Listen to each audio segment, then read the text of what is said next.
Dr. Neerja Chandna is a Delhi-based physician turned artist and writer, who has been practicing for over a decade now. She completed her medical education from Christian Medical College Hospital, Ludhiana, and later took premature voluntary retirement from her job as a physician to pursue art more seriously.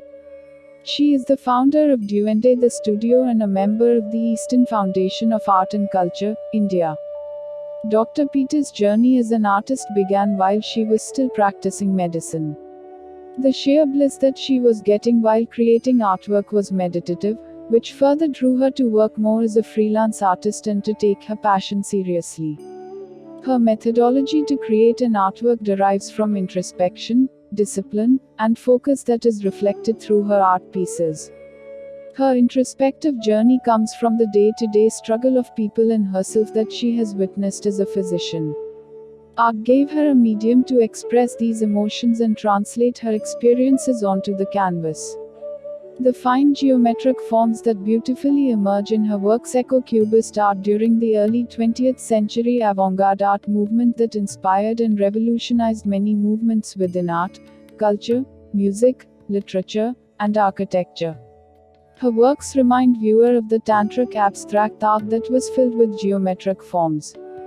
Dr. Peter's artworks can be seen through multiple viewpoints to understand the greater meditative context for her works. They are broken up and reassembled to create the multiplicity of forms and perspectives of the artwork.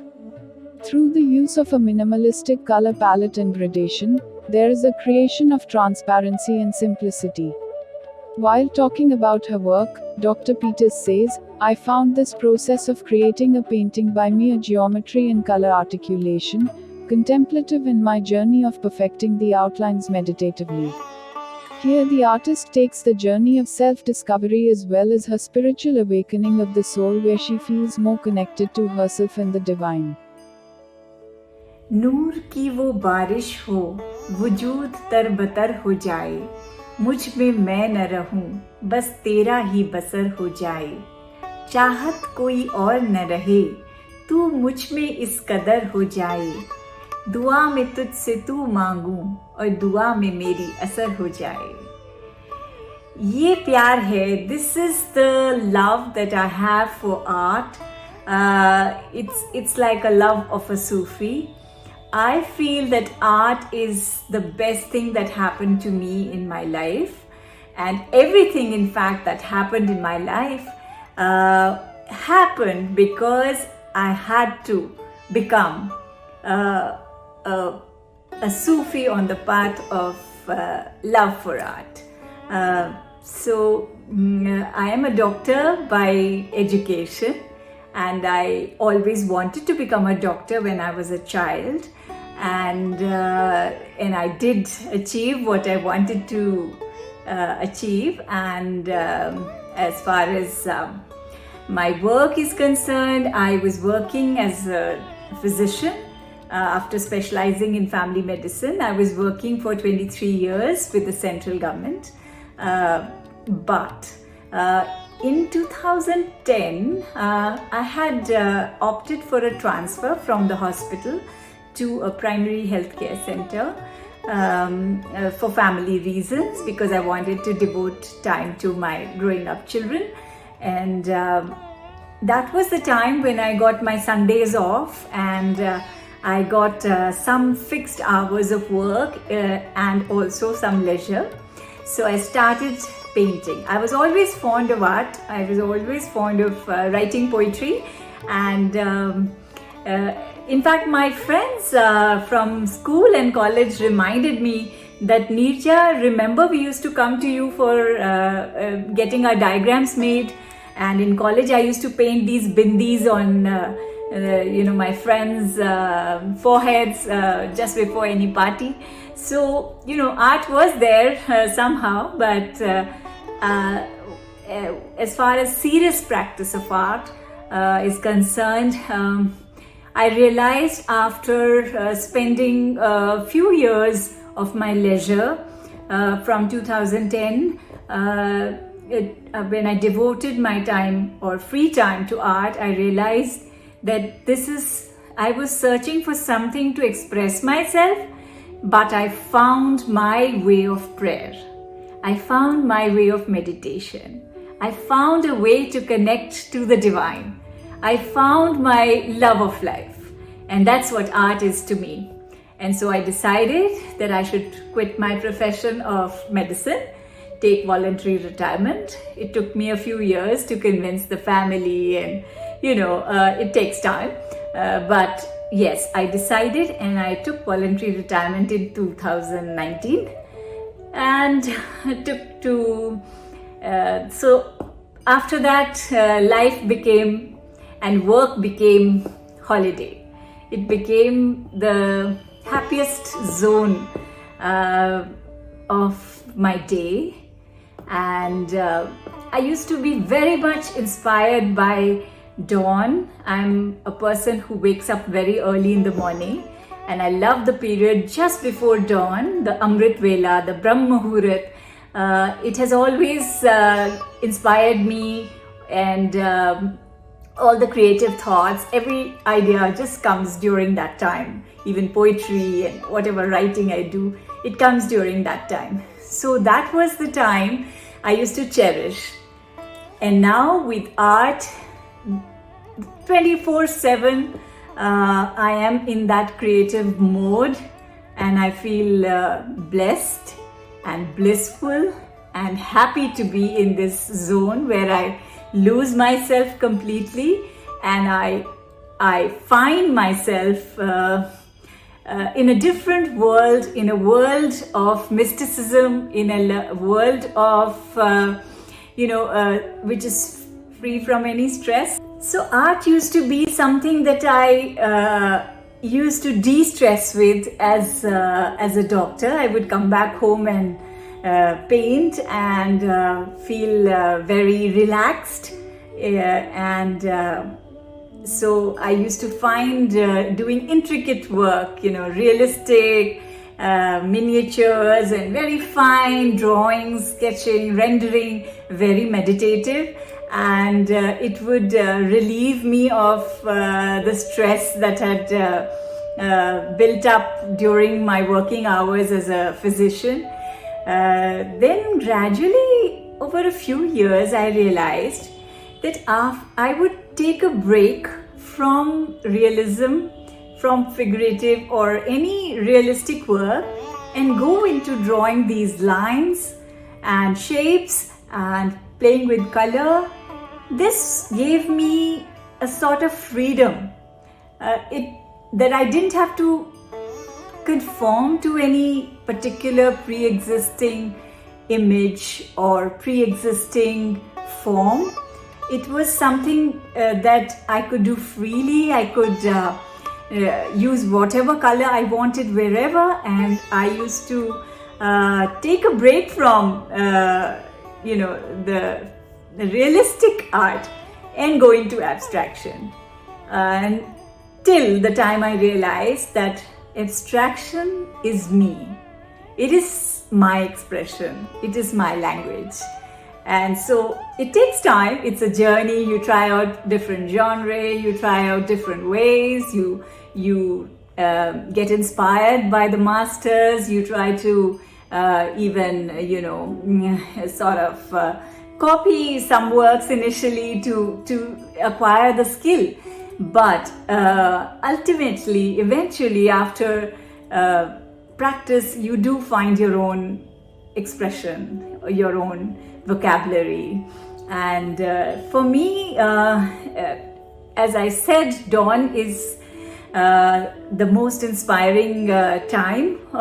And in fact, I paint from dawn to dusk because I like to paint in natural light. And I don't see the colors so well beyond sunset or before sunrise, and which is why I spend that time doing my drawings, because I don't have to think about color. So once the sun rises, it's a work of art that is happening in the sky. It is a work of art that is happening in my mind. So it so happens that I draw on canvas whatever I want to with my lines. And then I have my morning cup of coffee, looking at my drawing. And as the sun plays the painter in the sky, when there are beautiful colors of dawn splashing everywhere, there are birds chirping, there are clouds at times, there are silver linings. All that helps me think what to do, further in my painting. So what I do is I just see. For me, just before dawn, we know that there is the sun, though we don't see it. We don't see the sun before it rises, but all of us know that the sun is there, isn't it? So it is something which is not manifested. It is something that is unmanifest, and when it rises, it sheds light, or it throws light on everything and makes everything visible or tangible to us. So the unmanifest source brings in light and makes everything visible and tangible. And so in Indian philosophy, God, the creator, has been equated to the silence before dawn. It has been equated to the silence from which every sound emerges. So the silent source is when the thoughts are restless, there is movement, and it's an abstract phase where before any word is uttered, a thought comes to the mind, and before any thought, there is absolute silence. So the stages of a language or uttering of word has been mentioned in our scriptures as the first phase is the silent phase, then the second phase is the restlessness, inspiration phase where we think a thought is born, and then the third phase is where the thought is moving restlessly towards articulation, and the fourth phase is when the word is uttered. So there is an unmanifest phase, and there is a restless phase, and then there is a manifest or a tangible phase. So this is how dawn to me appears, that there is a silent dark phase where the sun is still there, the source is there, but it's not visible. And then when the sun rises, everything becomes visible. So sun, in fact, is equated to the creator. And so when the sun is rising, I'm looking at my drawing and thinking, where do I place the sun in my drawing? How do I hide the source, the creator in my drawing? Where do I put the maximum focus? Where do I put the emphasis? Where do I put the light? Where do I move the light? Which part of the canvas would be going from light to dark? Which part would be going from dark to light? Like the sun rays, where will the sun rays be merging with each other? Where will the sun rays be distinct from each other, standing against each other, contrasting against each other? Closer to the source, they will be in contrast, they'll be high contrast. Away from the source, they'll be merging. So much for the play of light, and then the birds chirp, and I think there is importance of music in a painting. So I need to put some tiny calligraphic notes, maybe add a little line or two to the painting to bring in some more variety and interest in the canvas. And then I'm having my coffee, and I realize that there has to be a contrast of warmth at the center. And then gradually that warmth has to be radiated through gradation of color, of value, of saturation. And now comes the stage when I think, what colors should I put? So I realize so much of thought goes into thinking where we play the light, how we play with light. Colors, they are just a tool. They are something which is visible, which is manifest. What is not manifest is the light in them, is their value. It is the soul. The soul is not visible. So the play of light, I think, is the soul of the painting, and the colors are just a tool to move the eye, to move the soul over the canvas. And so I think of the colors, and once the colors are done, I realize that these colors are somewhere in gradation, sometimes in apparent juxtaposition, sometimes they are merging, sometimes they are contrasting. And so I realized that everything comes together to the source in the center and then radiates that positivity outside the center. That's the radial symmetry that I have in most of my compositions. And so I feel that everything comes from the source and then goes back to the source. That's what we do. We come from the creator and we are back to the creator. And painting is just a tool. Yeah, so this is what meditation to me is. This is what connection to the divine to me is. This is the phase of transcendence, the phase of a whirling, dancing Sufi, completely lost in the love of his love, or Murshid, or for me, my Murshid is art.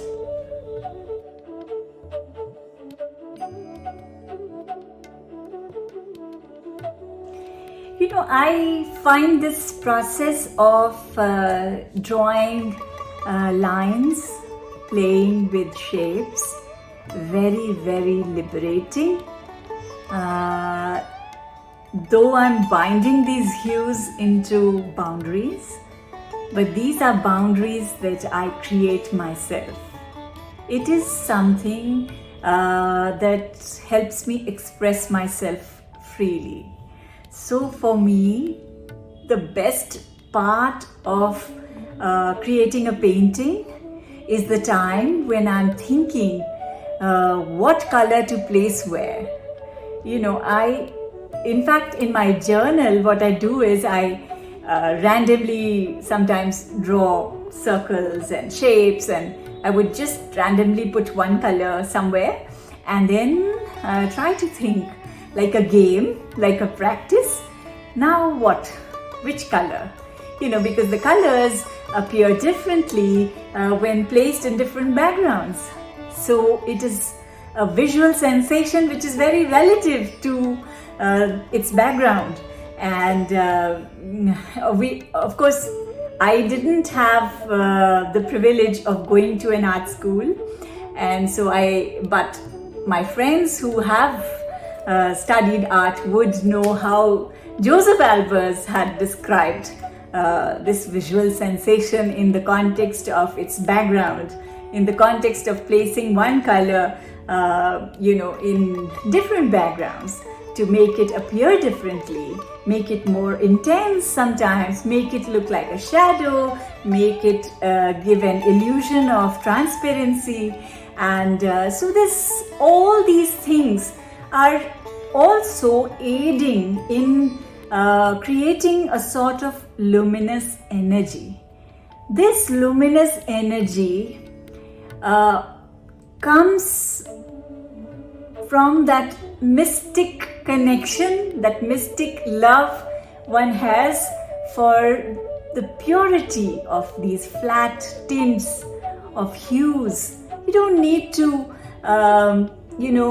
create an impression. You really don't need to draw any form. Sometimes you can express even by one color, or maybe just two colors, or maybe just a line.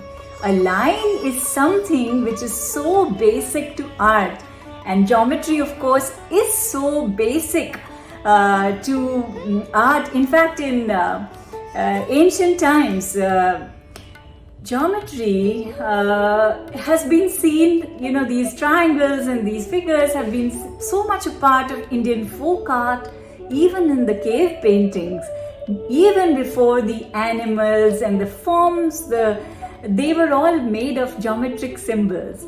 And these symbols of geometry they had the potential to express something more than the evident, something beyond what we see. That's what we call synesthesia, isn't it? It evokes a feeling, something which is not so evident. It's not just straightforward. It's I call it, being a science student, since we've read evolution, most of us have in school, Darwin's theory, we all know there were certain missing links in the evolution of mankind. There were certain missing links which were somewhere between the evolved form and the primordial form of the living being. And these missing links had qualities of both the evolved form and the primordial form. So I feel that thoughts are abstract and expression is real. And geometry somewhere comes between, like a missing link from somewhere between abstraction and real expression. That missing link, which has properties or characteristics of both the evolved form and the primordial form, or from the source. It has certain characteristics of the source, and that's how we seek the source through these symbols.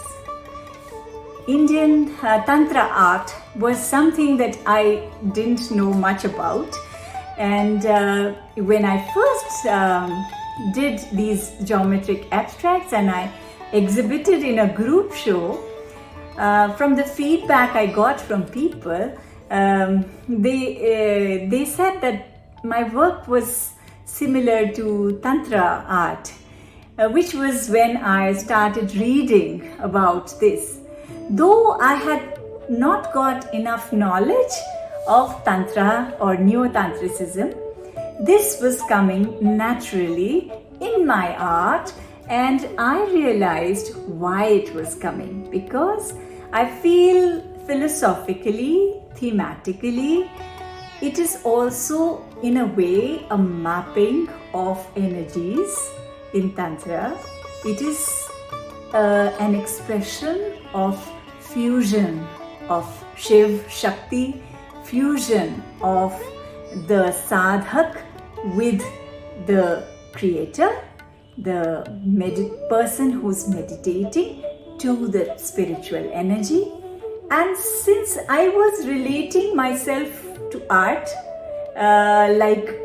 like one would do to the creator, or like one does in meditation, probably I feel that is the reason that this was coming very, very unintentionally in my work. And but it's always nice to read more, learn more, be inspired, and gain from the experience of masters and seniors and artists who are there in the field. And so I really value the feedback that I have been getting to my work, and I feel that it is a journey, and there is always so much to go ahead with, and there is so much to learn and grow, and I hope to keep growing in some way or the other. If I have come to this point where I have devoted my life to art, I feel that God will lead me, or the Creator will lead me to another zone where I'm supposed to be one day, maybe, like a Sufi, which is, it's such a great word that, it is I feel that there's still so much to do before I become one. So that will happen with the blessings of Almighty. But that is what mysticism to me is. That is what art to me is. And I really appreciate this move by Hina Bhatt Art Ventures about supporting the artists and the theme of mystic moods. And I am really indebted to her for this opportunity, and I'm very glad to be part of this. And I have loved every moment of making my artworks for this project, and I'm excited to show it through Hina Bhatt Art Venture, and also to see the works of other artists who have the same feeling of mystic moods.